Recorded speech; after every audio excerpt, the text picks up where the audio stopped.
Bonjour, si vous recherchez une méthode simple, efficace et rentable pour investir sur les marchés financiers, alors cette vidéo va très certainement vous intéresser.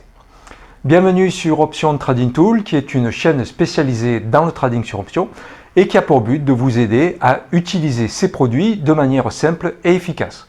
Je suis Patrick, je suis développeur informatique et trader indépendant depuis plus de 10 ans et je me suis spécialisé dans les options. Donc ce que nous allons voir aujourd'hui, c'est une vidéo dans laquelle vous allez voir un backtest se dérouler en réel sous vos yeux et ça concerne une stratégie qui évidemment utilise des options. Donc c'est simple parce qu'en fait vous faites toujours la même chose, c'est-à-dire vous rentrez toujours la même stratégie d'options, vous attendez sa clôture, une fois que la clôture est réalisée, vous ouvrez à nouveau exactement la même stratégie d'options. Donc c'est efficace puisque, vous l'avez compris, il n'y a pas besoin de savoir si l'action est sur un support, une résistance, un RSI, etc. Il y a juste à rentrer l'opération au moment où le trade précédent a été clôturé. Et vous allez voir, c'est rentable, ça réalise, en tout cas pour cette stratégie, plus de 500% en à peine 4 ans. Donc allez, c'est parti, regardons sans plus tarder cette vidéo. Ici, je fais un petit aparté parce que j'avais déjà diffusé cette vidéo préalablement, mais l'ancienne version donc, de la vidéo a été corrigée parce que je me suis aperçu d'une erreur dans le backtest. Alors cette erreur ne remet pas en cause les résultats de plus de 500% sont réels. C'est par contre, et vous le verrez plus tard dans la vidéo, au moment où je présente en fait la liste des trades dans lesquels on peut voir les gains et les pertes en pourcentage, qu'il y a une erreur. Et vous verrez dans la partie de cette vidéo où est l'erreur et ce que j'ai corrigé.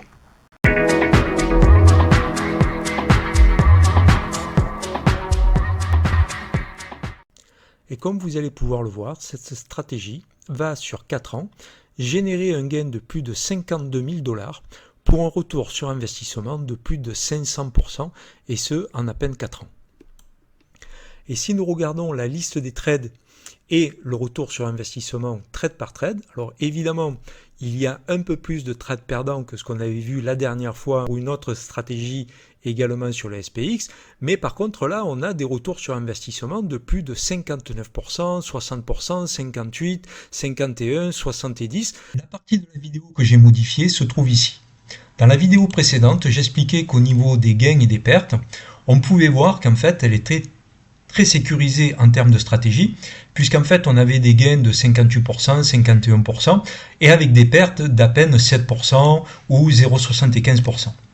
Mais la chose dont je ne m'étais pas rendu compte, et qui est en fait dû au fait que c'est pas mon logiciel de backtesting que j'utilise, et donc du coup j'avais pas fait attention à cette subtilité, c'est que vous voyez quand il y a une perte, en réalité, elle s'est produite à cause de l'expiration.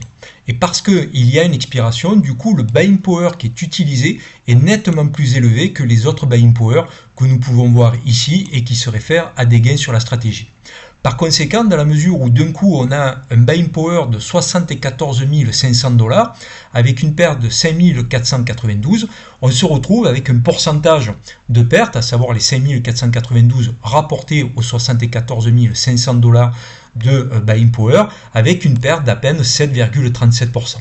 Donc l'erreur elle vient de là en fait, c'est que à partir du moment où en fait il y a une perte qui a été enregistrée, le logiciel pour une raison que je ne vais pas développer ici, mais parce qu'en fait il y a une expiration au niveau des options qui ont été utilisées, il change le buying power. Voilà. Donc la modification qui est apportée ne repose pas sur la rentabilité et le retour sur investissement de la stratégie, qui lui reste effectivement à plus de 500%, mais sur la perte qui, contrairement à ce qu'on pourrait penser, qui n'est que de 7%, en réalité elle est beaucoup plus élevée que ça, puisqu'on peut le voir ici, par exemple, pour un gain de 3 422 $, on a un retour sur investissement de 58%.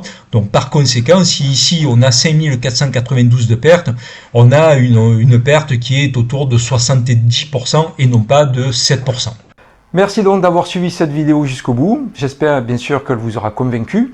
En tout cas, moi, il y a longtemps que je suis convaincu qu'utiliser les options, c'est vraiment une manière efficace d'intervenir sur les marchés. En tout cas, depuis que j'ai découvert les options, mon trading a complètement changé et je ne peux évidemment que vous encourager à faire de même. Donc soit vous tradez déjà les options et je vous invite évidemment à tester ce que j'ai mis en œuvre et qui va vous permettre d'être efficace puisque vous allez recevoir directement dans votre boîte email des opérations de trading. Vous allez donc gagner beaucoup de temps et donc en efficacité. Et si vous ne connaissez pas encore les options, que vous cherchez à vous former, il y a beaucoup de formations que vous pourrez trouver sur Internet et j'en propose une également que vous trouverez en lien en description. À nouveau, merci donc d'avoir suivi cette vidéo jusqu'au bout. Si vous avez des questions ou des commentaires, n'hésitez pas évidemment à les laisser en commentaire, à critiquer si vous avez des critiques à faire. J'y suis évidemment tout à fait ouvert. Et quant à moi, je vous dis à très bientôt.